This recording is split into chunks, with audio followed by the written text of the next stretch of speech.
बिस्मिल्लाहिर्रहमानिर्रहीम। अस्सलामुअलैकुम। प्यारे दोस्तों, कभी न कभी तो कब्रिस्तान में जाने का आप सभी को इत्तेफाक हुआ होगा। क्या कभी गौर किया कि कब्रिस्तान की सोगवार फ़िज़ाएँ, गमनाक हवाएँ ज़बान हाल से ऐलान कर रही है, ए दुनियावी ज़िंदगी पर मुतमईन रहने वालों, तुम सभी को एक न एक दिन यहाँ वीराने में कब्र के गहरे गड्ढे के अंदर आ पड़ना है। याद रखिए, ये कब्रें जो ऊपर से एक जैसी दिखाई देती हैं, ज़रूरी नहीं कि उनकी अंदरूनी हालतें भी यकसा हों।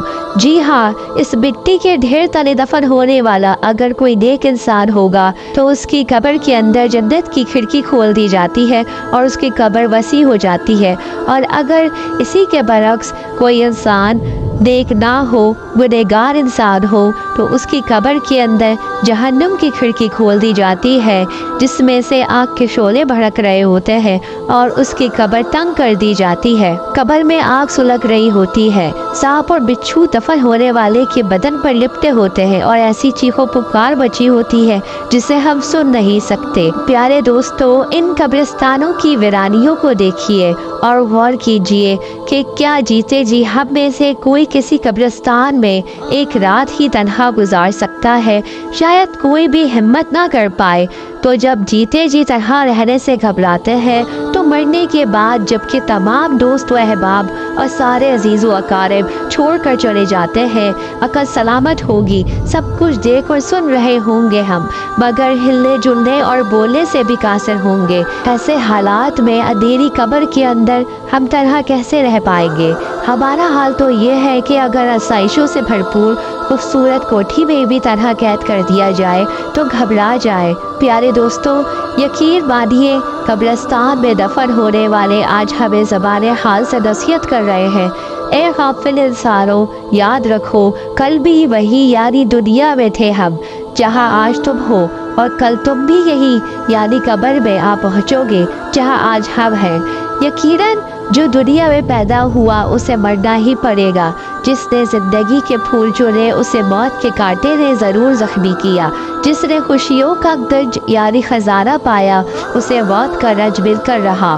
प्यारे दोस्तों, हम इस दुनिया में एक तरतीब से आए ज़रूर है, यानी यूँ कि पहले दादा, फिर बाप, फिर बेटा, फिर पोता, लेकिन मरने की तरतीब ज़रूरी नहीं। बूढ़ा दादा जिंदा होता है मगर शेर ख्वार यानी दूध पीता पोता मौत के घाट उतर जाता है। किसी के दादा जान हयात होते हैं मगर अम्मी जान दागे मफारकत यानी जुदाई का सदमा दे जाती है। हम में से किसी के घर से इसके भाई का जनाजा उठा होगा, किसी की माँ ने निगाहों के सामने दम तोड़ा होगा, किसी के बाप ने मौत को गले लगाया होगा, किसी का जवान बेटा हादसे का शिकार हुआ होगा, किसी की दादी का इंतकाल हुआ होगा, तो किसी की नानी इस दुनिया से कोच कर गई होंगी। अपने फौत हो जाने वाले इन अजीज़ व अकारिब की तरह एक दिन हम भी अचानक ये दुनिया छोड़ जाएंगे।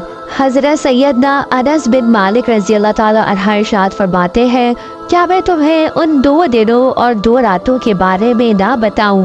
एक दिन वो है जब अल्लाह ताला की तरफ से आने वाला तेरे पास रज़ा इलाही का बज़्ज़ा यानी खुशखबरी लेकर आएगा या उसकी नाराज़गी का पैगाम, और दूसरा दिन वो जब तू अपना नामा एमाल लेने के लिए बारगाह इलाही में हाजिर होगा और वो नामा एमाल तेरे दाएं यानी सीधे हाथ में दिया जाएगा या बाएं यानी उल्टे हाथ में दिया जाएगा।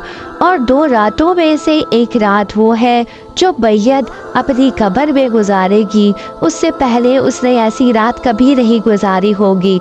और दूसरी रात वो है जिसकी सुबह को क़यामत का दिन होगा और फिर उसके बाद कोई रात नहीं आएगी। प्यारे दोस्तों, अमीरुल मोमिनीन हज़रत सैयदना उस्मान गनी रज़ी अल्लाह ताला अन्हा जब किसी की कब्र पर तशरीफ़ लाते तो इस कदर आंसू बहाते कि आप रज़ी अल्लाह ताला अन्हा की दाढ़ी मुबारक तर हो जाती। अर्ज़ किया गया, जन्नत और दोज़ख का तज़किरा करते वक्त आप नहीं रोते मगर कब्र पर बहुत रोते हैं, इसकी वजह क्या है?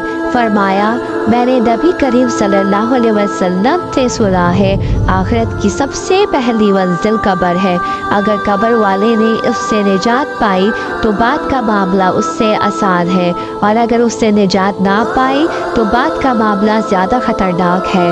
हज़रत सैयदना बरा बिन आज़िब रज़ी अल्लाह ताला अन्हा फरमाते हैं, ہم سرکار مدینہ حضرت محمد صلی اللہ علیہ وسلم کے ہمراہ ایک جنازے میں شریک تھے تو آپ صلی اللہ علیہ وسلم قبر کے کنارے پر بیٹھے اور اتنا روئے کہ مٹی بھیگ گئی، پھر فرمایا اس کے لیے تیاری کرو۔ میرے پیارے دوستو، ہم لوگ کوئی تیاری نہیں کر رہے، ہم لوگ اس دنیا فانی میں مگن ہو چکے ہیں، اپنی موت کو بھول چکے ہیں۔ ہم سب کو موت کی تیاری کرنی چاہیے، موت کبھی بھی آ سکتی ہے، موت ہمیں بتا کر نہیں آتی۔ اللہ تعالی ہم سب کو نیک اعمال کرنے کی توفیق عطا فرمائے۔ اے انسان مت کیا کر اتنے گناہ، توبہ کی آس پر، بے اعتبار سی زندگی ہے، نہ جانے کب موت آ جائے۔